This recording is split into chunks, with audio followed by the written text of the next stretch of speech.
오늘 저녁에 주시는 말씀 시편 82편입니다. 시편 82편 1절에서 8절까지 말씀 우리 같이 한 목소리로 읽어보겠습니다. 시편 82편 1절에서 8절까지입니다. 하나님은 신들의 모임 가운데 서시며 하나님은 그들 가운데에서 재판하시느니라. 너희가 불공평한 판단을 하며 악인의 낫 보기를 언제까지 하려느냐. 가난한 자와 고아를 위하여 판단하며 곤란한 자와 빈궁한 자에게 공의를 베풀지며 가난한 자와 궁핍한 자를 구원하여 악인들의 손에서 건질지니라 하시는도다. 그들은 알지도 못하고 깨닫지도 못하여 흑암 중에 왕래하니 땅의 모든 터가 흔들리도다. 내가 말하기를 너희는 신들이며 다 지존자의 아들들이라 하였으나 그러나 너희는 사람처럼 죽으며 고간에 하나같이 넘어지리로다. 하나님이여 일어나사 세상을 심판하소서. 모든 나라가 주의 소유이기 때문이니이다. 아멘. 오늘 이 말씀을 우리가 잘 깨달으려면 신들이 누구냐 하는 것을 좀 자세하게 알 필요가 있습니다. 우리는 이 말씀을 예수님이 인용하셨던 것을 기억합니다. 요한복음 10장 34절에서 주님이 이렇게 말씀하셨어요. 예수께서 이르시되 너희 율법에 기록된 바, 이 율법이 이제 오늘 말씀 시편을 얘기하는 거예요.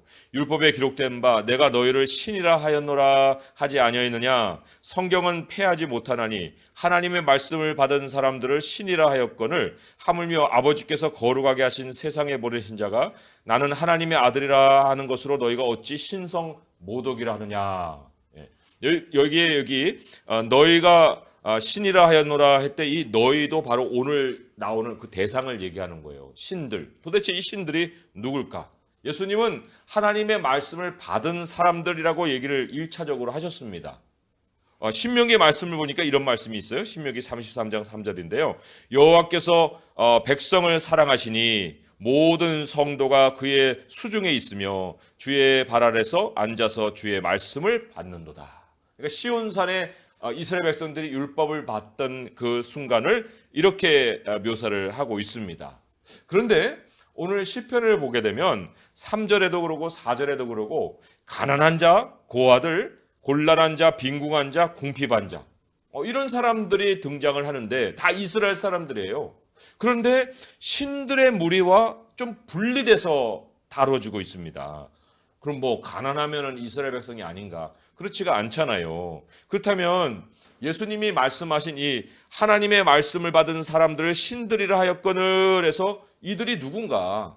이들이 이스라엘 백성 전체를 가르치는 건 아닌 것 같아요. 왜냐하면 여기 분리가 돼 있으니까 그렇잖아요. 오늘 시편에 보면 이 신들이 사실은 일반 백성들, 힘없는 백성들, 아주 취약계층의 이 사람들과는 상대적으로 굉장히 힘이 없어요. 권세가 없는 권력자들이 아닌 이 사람들과 대조가 돼서 나온단 말이죠. 그래서 또 여기서 보면은 이 신들은 그러니까 이스라엘을 다스리는 통치자들을 얘기하는 거겠구나. 심판의 권세를 가지는 어떤 권력을 부여받은 그런 사람들이겠구나. 그런데 만약에 그렇게 생각을 하고 예수님이 말씀하신 바 하나님의 말씀을 받은 자들이 이들이다라고 생각하고 이제 읽어 나가려고 하는데 그런데 조금 어울리지 않는 표현이 또 나오는 거예요. 뭐냐면 7절의 말씀이에요. 그러나 너희는 사람처럼 죽으며 고간에 하나같이 넘어지리로다. 사람처럼 죽는다는 건요. 이들이 사람의 부류가 아니라는 거예요. 그렇지 않습니까? 또 고관과 하나같이 죽는다. 고관은 통치자들을 얘기하는 건데 고관과 같이 죽는다. 죽는 모양을 보니까 사람의 그 세상에서 통치자 같아 보이는데 그런데 사실 그 얘기를 한 거는 그들은 사람의 세상의 통치자는 아닌데 그 통치자 같이 죽는다. 사람처럼 죽는다. 이런 얘기를 하는 거예요. 그러니까 그들이 신들이라고 했으니 그 반대에 있는 그 사람들 그 존재들과 비교해 보는 것은 전혀 이상한 것은 아닌데 그런데 왜 예수님은 하나님의 말씀을 받은 사람들을 신이라 했을까요? 근데 사실 원어를 막상 찾아가면요 사람들이라는 말이 없어요. 사람들이란 말이 없고 이렇게 기록되어 있습니다. 하나님의 말씀을 받은 그들을 신들이라 하였거늘 하고 그들이라고 표현을 한단 말이죠. 여전히 그 그들이 어떤 대상인지가 아직은 밝혀지지 않은 상황에서 그들을 신들이라 했다. 이렇게 그 말씀을 하고 계시는 거예요. 우리가 골로새서를 보게 되면 이거는 이제 같이 찾아볼 텐데요. 골로새서를 보게 되면은 하나님이 창조하신 세상이 우리가 보고 있는 육신의 이 만물의 세상만이 아니다는 것을 알 수가 있습니다. 하나님이 보이지 않는 세상 또한 창조를 하셨어요. 그런데 거기 아주 특징적인 것이 뭐냐면 보이지 않는 세상 속에 천사들을 이제 끄집어내서 소개를 하는데 천사의 그룹을 4개로 나눕니다. 그 4개를 아주 구체적으로 소개를 하고 있어요. 골로새서 1장 16절의 말씀이거든요. 신약성경 325쪽에 있습니다. 324쪽에 있는 분도 있을 거고 325쪽에 있을 텐데요. 골로새서 1장 16절에 보시면 이렇게 기록이 되어 있습니다. 함께 읽어볼까요? 만물이 그에게서 창조되되 하늘과 땅에서 보이는 것들과 보이지 않는 것들과 혹은 왕권들이나 주권들이나 통치자들이나 권세들이나 만물이 다 그로 말미암고 그를 위하여 창조되었고, 이렇게 나와 있습니다. 자, 여기에 보면 왕권들, 주권들, 통치자들, 권세들, 이게 다 누구냐면 천사들을 얘기하는 거예요. 이 4부류로 나누는데 공통점이 뭐냐면 권세가 주어졌다는 겁니다. 권세, 다스리는 자들이라는 거예요. 도대체 이 사람들이 누구를 다스리는 건가? 그것도 이제 퀘스천 마크잖아요. 그렇지만 어쨌든 다스리는 자들이고요. 에베소서 6장에도 천사들이 또 소개가 되어 있습니다. 에베소서는 뭐 멀리 갈 것 없으니까 금방 찾을 수 있어요. 에베소서 6장에 보시면은 영적 전투장이 소개가 되고 있는데 거기에 6장 12절의 말씀에 또 이렇게 천사들이 소개가 되어 있죠. 이 12절도 한번 같이 읽어볼게요. 시작. 우리의 씨름은 혈과 육을 상대하는 것이 아니요 통치자들과 권세들과 이 어둠의 세상 주관자들과 하늘에 있는 악의 영들을 상대함이라. 여기도 이제 4부류로 천사들을 소개하는데 이 중에서 특별히 이 어둠의 세상 주관자들, 죄악의 세상을 덮고 있는 힘들이다. 이렇게도 번역할 수 있고요.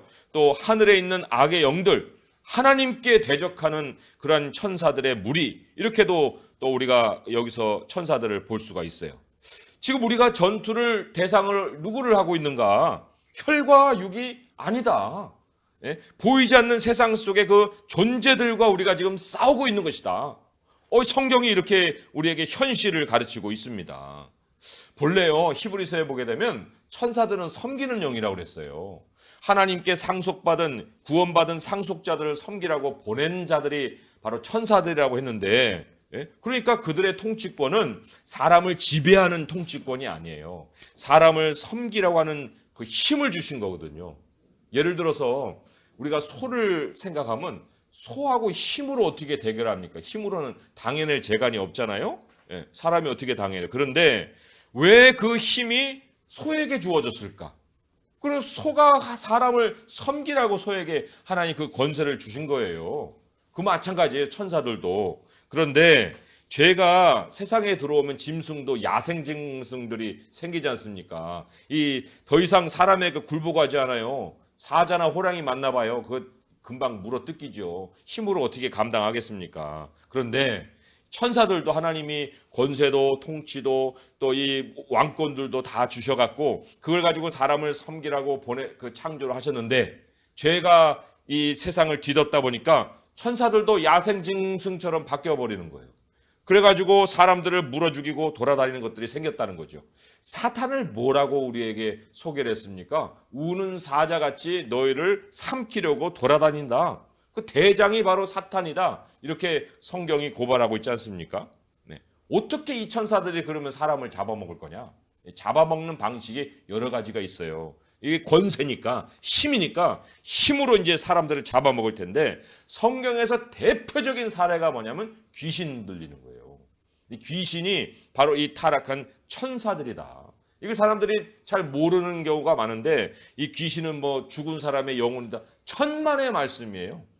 하나님이 타락한 천사들에 대한 그 심판을 나중에 하실 텐데 이 귀신들이 사람의 몸 안을 아예 들어가서 그 육신을 그냥 제어해 버리는 거예요. 통제력이 없습니다. 사람에게는. 그런데 그런 것만 있는 게 아니에요. 들어가서도 역사하지만 생각을 조종해서 사람을 좀비처럼 만드는 경우도 있습니다. 그게 대표적인 그 사례가 누구냐면 가롯 유다예요. 요한복음 13장 2절에 보니까 마귀가 벌써 시몬의 아들 가롯 유다의 마음에 예수를 팔려는 생각을 넣었더라. 그러니까 가롯 유다와 사탄이 하나가 돼가지고 그 생각에 끌려서 예수님을 이제 팔아먹는 이런 일을 하지 않습니까? 가룟 유다가 탐욕을 품었어요. 이 탐욕이라는 거는 사탄에게 그냥 자기를 내주는 것도 마찬가지입니다. 사탄의 전공 분야가 뭐냐면 욕심이거든요. 근데 그 욕심을 내가 품으면 그 사탄이 그 욕심을 이용해서 우리를 사망으로 끌어가는 거예요. 이 탐욕이 생긴다는 것 자체가 이미 유상 숭배라고 얘기를 하지 않습니까? 사탄하고 한편이 되는 것이 바로 탐욕인데, 그런데 그렇게 이제 가룟 유다 같은 경우도 있지만 사람이 욕심을 품지 않고서도 베드로 같이 하나님의 일을 생각지 않고 사람의 일을 생각해 버리면 그 생각이 사단에게 조종을 받는 거예요. 그래서 예수님 베드로더러 뭐라고 했습니까? 베드로야 물러가라 이랬습니까? 사탄아 물러가라 그랬죠. 그게 왜 그래요? 사탄이 바로 강력하게 사람을 잡아먹는 방식이 생각을 조종하는 거기 때문에 그렇거든요. 우리 믿는 사람들도 말씀을 들을 때 말씀에 집중해야 됩니다. 하지 않으면 어떻게 된다고 그랬어요? 사탄이 와서 다 말씀 뺏어간다 그랬다고요. 생각을 다. 우리의 생각이 주님께로 집중하지 못하도록 와서 그 모든 말씀의 씨앗을 그냥 자라지 못하게 그냥 짓눌러 버리는 그런 일들을 한다는 거죠. 그게 바로 그들이 갖고 있는 힘으로 하는 일이에요. 당해낼 재간이 어디 있겠어요. 그런데 그렇게 직접 들어오든지 외부에서 생각으로 영향을 미치든지 이런 것보다도 아주 최고의 강력하게 가장 절정에 이르는 가장 사람을 잡아먹는 방식이 뭐냐? 그게 바로 땅의 권세자들을 통해서 사람들을 집단적으로 굴복시키는 거예요. 이게 가장 큰 일입니다. 이사야 24장 1절에 21절에 보면요. 마지막에 하나님이 이제 세상을 모아다 가시니 심판하시거든요. 심판하실 때 이런 말씀이 기록이 되어 있어요. 이사야 24장 21절인데 이렇게 기록되어 있습니다. 들어보세요. 그날에 여호와께서 높은 데에서 높은 군대를 벌하시며, 이게 천사들이에요. 높은 군대를 벌하시며 땅에서 땅의 왕들을 벌하시리니, 한 패키지예요. 하늘에 있는 천사들과 땅의 통치자들이 한 패키지가 되어서 같이 벌하시리니 그들이 죄수가 깊은 옥의 모임과 같이 모이게 되고 옥에 갇혔다가 여러 날 후에 형벌을 받을 것이니라. 바로 이 모습이 오늘 시편에 가보면은 시편 1절의 모습에 해당된다는 겁니다. 하나님은 신들의 모임 가운데 서시며 하나님은 그들 가운데 재판하시느니라. 그들을 딱 심판하려고 모아두시는 거예요. 딱 모여가지고 하나님이 거기에 대해서 그들이 행했던 그 죄악에 대해서 이제 심판을 행하시는 현장을 시편 82편 1절이 지금 우리에게 선명하게 보여주고 있습니다. 이 사람들의 손아귀에 있게 되면은 사람들의 형편이 어떻게 변하는가? 시스템적인 걸 우리가 생각을 해봅니다. 여기에 3절에도 그렇고 4절에도 그렇고 왜 가난한 자, 고아, 곤란한 자, 빈궁한 자, 또다시 가난한 자, 궁핍한 자 이렇게 소개가 되잖아요. 이 사람들이 도대체 어떻게 돼서 이렇게 됐을까? 물론 아담의 죄로 인해서 이 땅에는 이런 부류의 사람들이 없을 수가 없어요. 항상 우리 곁에서 이런 사람들이 있게 마련이에요. 기본이 인류가 죄악 가운데 살고 있기 때문에. 그런데 이 악인의 통치로 인하여서 이 가난이라는 게 일부의 문제가 되는 게 아니고요. 백성 전체의 고통이 되는 거예요. 백성 전체가 다 곤란한 지경에 빠져버리는 거예요. 이게 왜 그러냐? 사단이 다스리는 곳에 그 일반적인 형국이 그렇기 때문에 그렇거든요.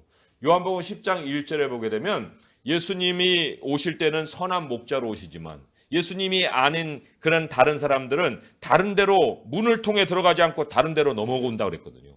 권력을 온당한 방법으로 차지하지 않고 권력을 찬탈한다고 하잖아요. 이 찬탈하는 사람들이 뭘 하냐면 절도자, 강도자라고 그랬어요. 강도.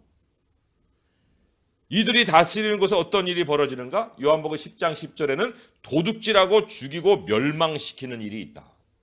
하늘과 땅의 통치자들이 아니 결탁을 해갖고 한 묶음이 돼버리면 나라의 권력이 바른 방식으로 세워지지 않으면 국민의 삶은 완전 피폐해지는 거예요. 가난해지고 또 빼앗기고 멸망으로 그냥 아예 그냥 속도를 내서 치닫게 돼 있습니다.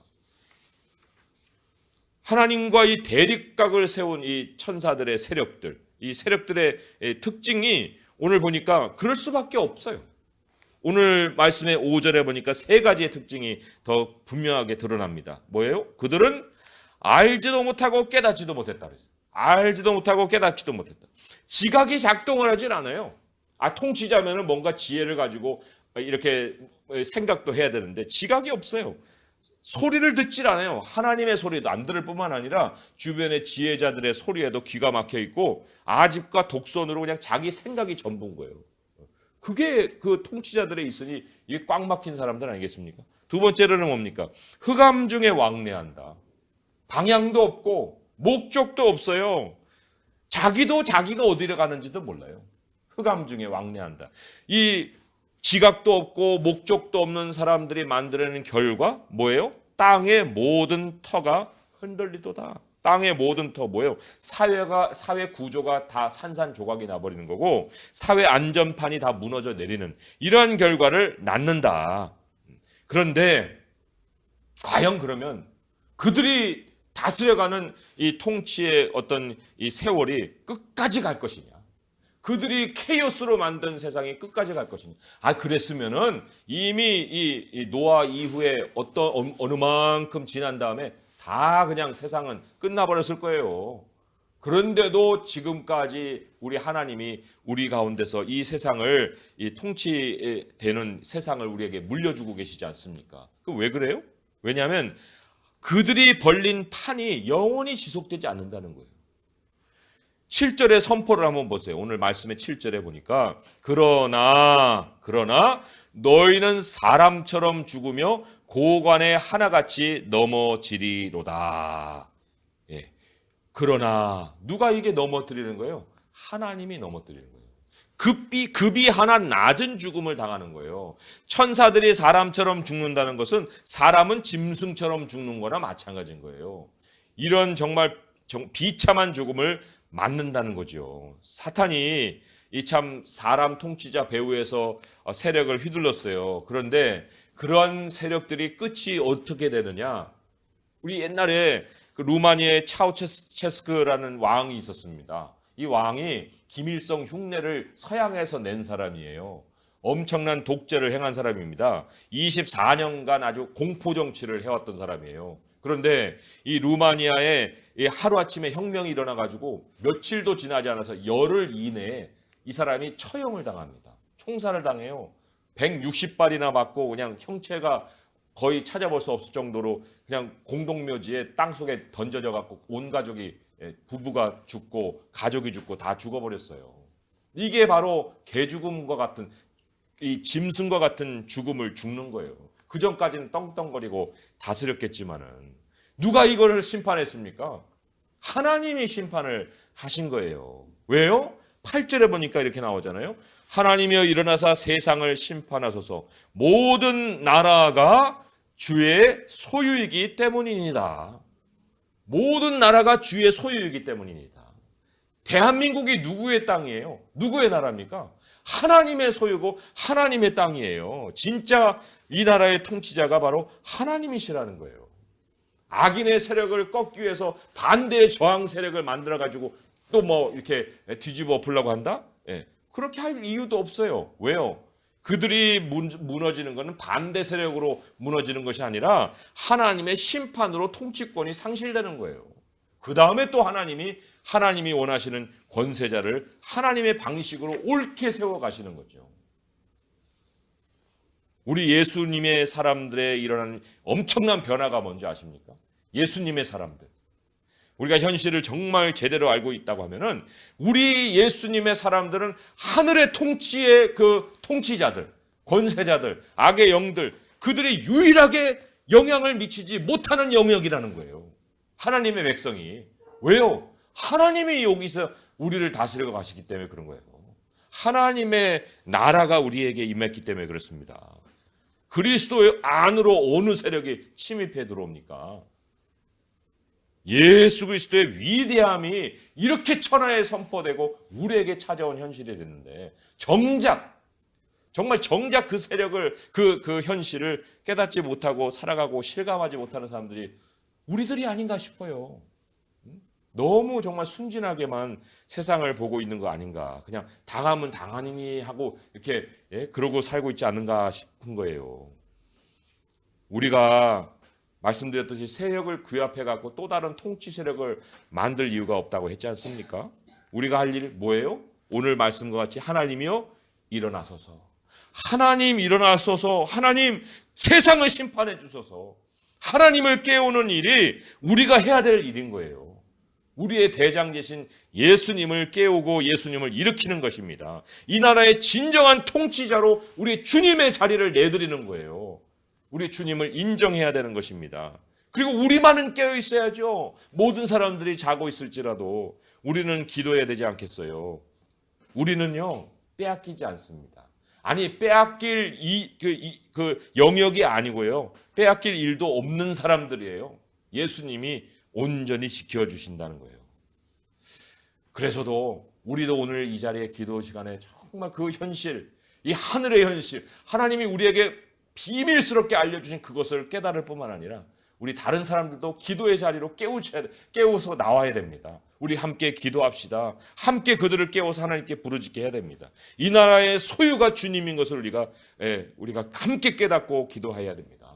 땅의 나라, 하나님의 나라, 하나님의 통치로 인해서 하나님의 영광이 승리해야 되는 곳이에요. 그 승리를 우리는 볼 것이고 또 하나님은 그 승리를 우리에게 또한 안겨 주실 것입니다. 우리 이따가 나라와 민족을 위해서도 기도하겠지만 이 나라가 지금 굉장히 어려움 속에 빠져들어가고 있습니다. 경제적인 어려움 그것만 우리가 생각할 것은 아니에요. 왜 경제적인 어려움일까? 그 원인이 어디에 있을까? 누구 때문일까? 이런 여러 가지 것들을 복합적으로 생각할 때 우리에게 유일하게 생각할 수 있는 대안은 무엇이냐?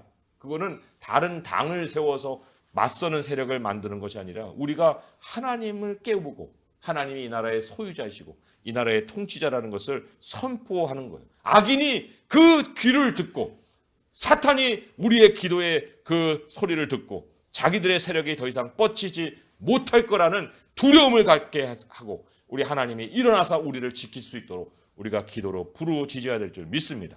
그래서 그러한 우리의 결과가 찾아오는 그날까지 정말 깨어 기도할 수 있는 우리 성도님 될 수 있기를 주님의 이름으로 축원드립니다. 기도하겠습니다. 하나님 아버지 감사합니다. 저희들의 모든 삶에 하나님께서 대장되셔서 우리의 왕으로 통치하여 주십니다. 사탄은 매일같이 돌아다니면서 삼킬 자를 찾고 있습니다. 우리들의 생각을 뺏어가고 있습니다. 우리 또한 세상 가운데 멸망자로 우리를 자꾸만 끌어내려 하고 있습니다. 그러나 하나님 주님이 다스리시는 영역인 저희들이 결단코 굴복할 수 없사옵고 하나님의 교회가 주님을 향하여 깨어 기도하며 하나님을 일으키시는 이상 우리 주님이 우리를 지키시고 이 나라를 지키시고 우리의 삶의 하나님의 백성들의 영역을 지켜줄 줄 믿습니다. 오늘도 우리의 기도를 들으소서. 하나님 일어나소서 심판하소서. 하나님 이 나라가 주님의 소유인 것을 우리 주님이 기억하여 주시옵소서. 우리의 모든 삶의 문제까지도 하나님께 내어드려 기도할 수 있는 시간이 되게 하시고 우리의 기도를 주님이 도와주시옵소서. 예수님의 이름으로 감사하며 기도합니다. 아멘.